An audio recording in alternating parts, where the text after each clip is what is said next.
Hello everybody, my name is Mara. Welcome back to my channel.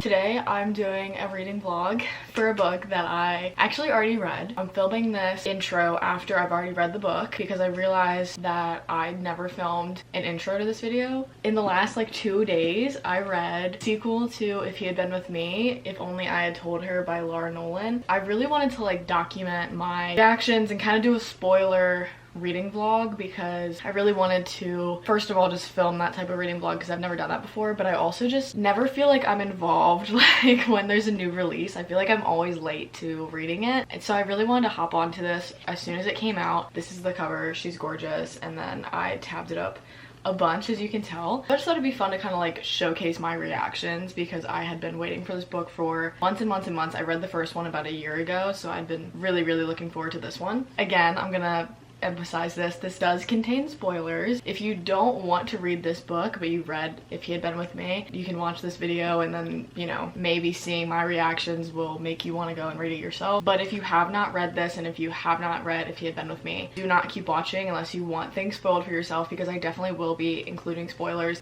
talking about things in detail, so just fair warning there. I normally do spoiler-free vlogs, but for the sake of this and just kind of wanting to like talk about it in detail, this is not spoiler free, and I will be talking about very much spoiler worthy items in this book. So just a fair warning there. This book also contains a ton of trigger warnings, which I address in like first clip I think of the vlog. So fair warning there that there are very intense trigger warnings in here. Just be very cautious when you're going into this book. I really enjoyed it, but just be wary, okay? Enjoy the roller coaster of emotions that you're about to witness me go on, and the vulnerability that you're about to witness on my channel, which may or may not ever happen again because I'm a little scared.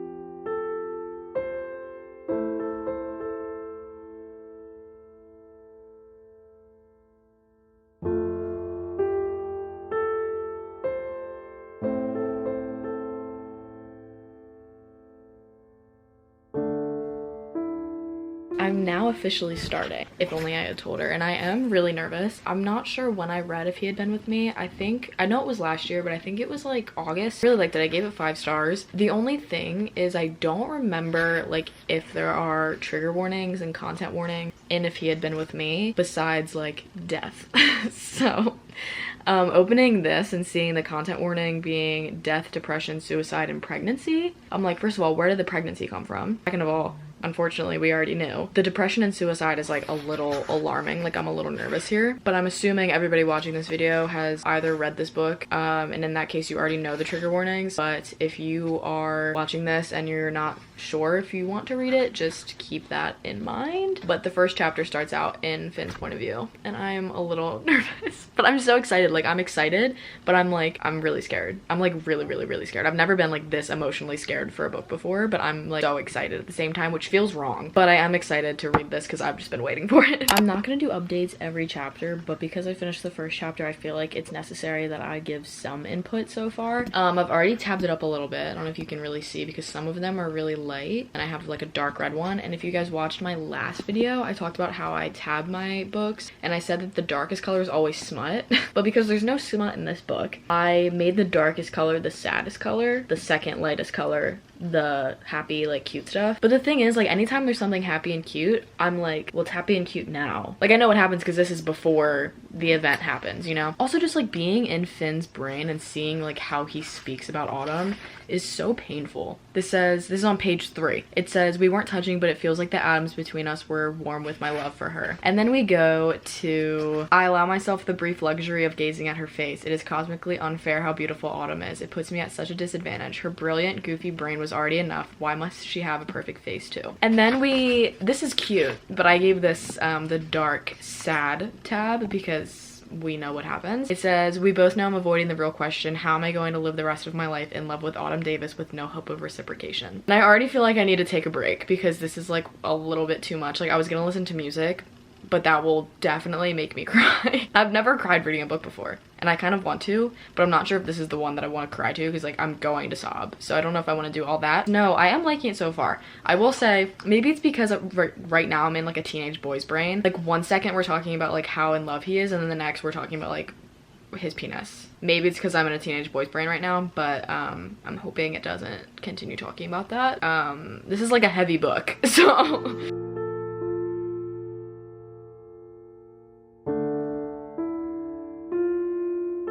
I'm looking rough. I'm wearing the same sweatshirt from yesterday. Just ignore that. I've been reading, okay? And I'm like 100 pages through, and here are my thoughts so far. It's really cute. You're really just inside of Finn's brain. You're just kind of like following his thought process, like with him having a girlfriend, but also like being in love with Autumn, and kind of figuring out like how they're gonna navigate that friendship if something happened. They actually end up like getting together, like getting together, you know, like that kind of getting together. He's still with his girlfriend, so she's like, you need to tell your girlfriend. Not a fan of the cheating trope in any way. I am liking it a lot so far though, but I have seen people say that like it's not a 5-star, which I don't know if I was expecting it to be, but the fact that some of these ratings that I'm seeing are a little on the lower side, I'm a little bit nervous. I'm watching hockey right now, as always, so I'm gonna read during intermissions and then I'll come back and give some updates, but I am liking it. It's just him falling, well, he was already in love with her for so long, but like following him, like actually vocalizing his feelings after years and years of holding them in. I will also say, I was flipping through the pages and I saw obviously Autumn's point of view is in this, but Jack's point of view is also in this, and Jack is his best friend. So I'm actually like really terrified for that, because Autumn is obviously like also his best friend, but it's just different, like guy to girl versus like guy to guy, like those friendships. And I don't know, I feel like it's not as common in books where like you see a man's emotional reaction to things, especially like death. I think I'm like excited but also really scared to see Jack's point of view, but I thought I'd update.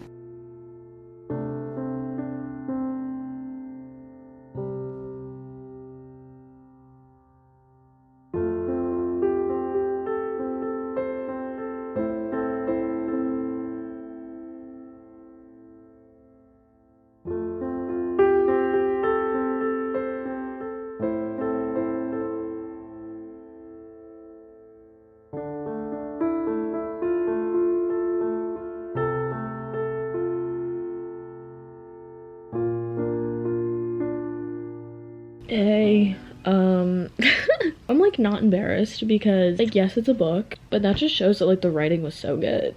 Like that just shows that the author did a great job. Anyways, the ad tabs are taking up the whole book at this point, so that's delightful. I'm gonna show some of my favorite quote. I don't have the first book. I read it as a library book. Pretty sure like the last page of that book ends with her mom coming in and her saying Finny, because he was supposed to come back after he told Sylvie that they were done. He was supposed to go back to Autumn's house and like be with Autumn finally. So when the door opened, she thought it was Finn. So she was like Finny, and her mom came in with the news, and I think it ends with "Oh Autumn." You just like find out so much more about the accident in here. Like he said, whatever our souls are made of, her and mine are the same. He tells Jack that, and then like literally 2 hours later he is dead. Oh, and then they're talking, this was right before he left Autumn's, they were talking about Halloween because they wanted to talk about every time that they were in love with the other person and they didn't know. They were talking about Halloween, and he was like, I was watching you the whole time, I couldn't stop myself, just like talking about how great she looked, and she was like, I wasn't even wearing a sexy costume, and he said, you were radiant.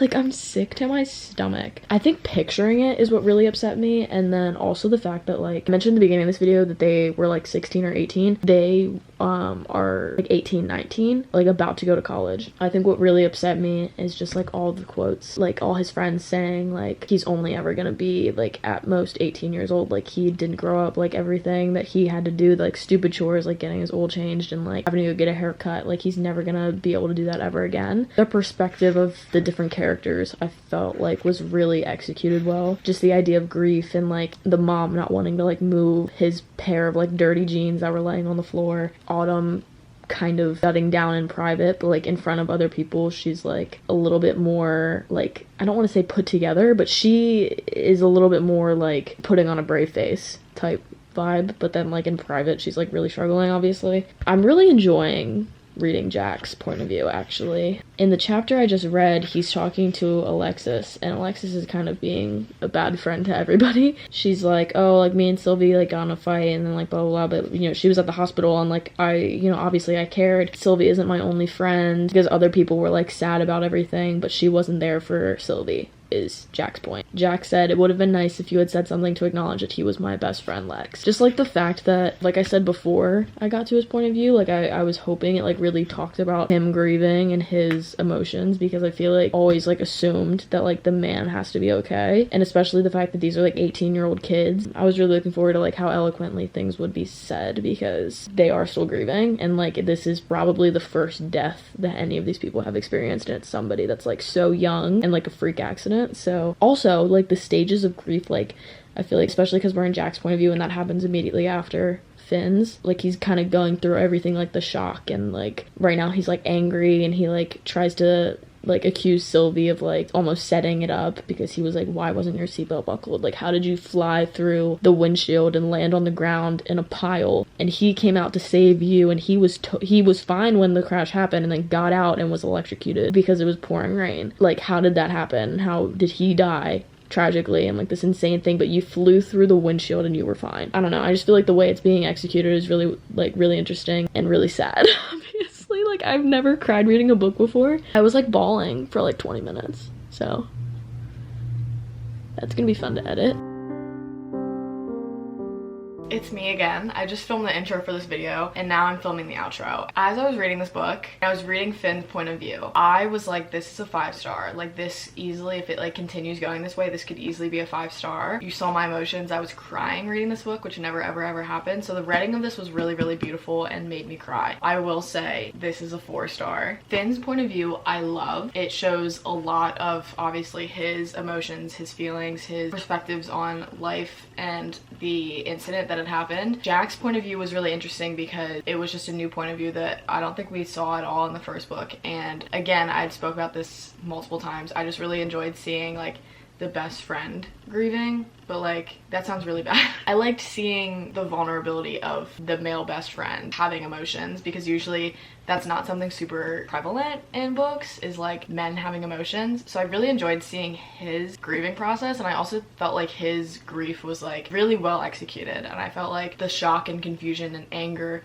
and trying to like pin the blame on somebody else because he knows his best friend and he understands like the precautions he would have taken to prevent the incident. I really enjoyed reading his point of view, and it was really heartbreaking, but it also just put into perspective like we only have one life. And that sounds like so cheesy. I mentioned this while I was reading and filming, just the idea that he just kept saying Finn is never gonna like go and do this again, he's never gonna do this again, this is never gonna happen to him again. Like he lived his one life and he doesn't get another one, like this was it. So I felt like a lot of the quotes in Jack's point of view are really what made me super emotional. I was crying a lot. 95% of that was just reading Finn's point of view towards the end of his section of the book, crying over the fact that he was like so happy and he was so like set on going back and seeing Autumn after he had broken up with Sylvie. That really upset me because he just kept saying things like, you know, for the rest of our lives and for, you know, the rest of time and, you know, for the universe, like just kept saying like we will be together in each other's lives for the rest of it. Obviously he dies, so that isn't true for her perspective. Like she isn't gonna have him forever, but he had her for his whole life. So I really enjoyed Jack's point of view. I'd read some reviews after I kind of settled on a 4-star rating, and a lot of people said they didn't like Jack's point of view. I felt like everything that they were kind of saying wasn't a high point of his point of view. I felt was very realistic. Like you have to remember these are 18-19-year-old teenagers, and they're experiencing probably the first death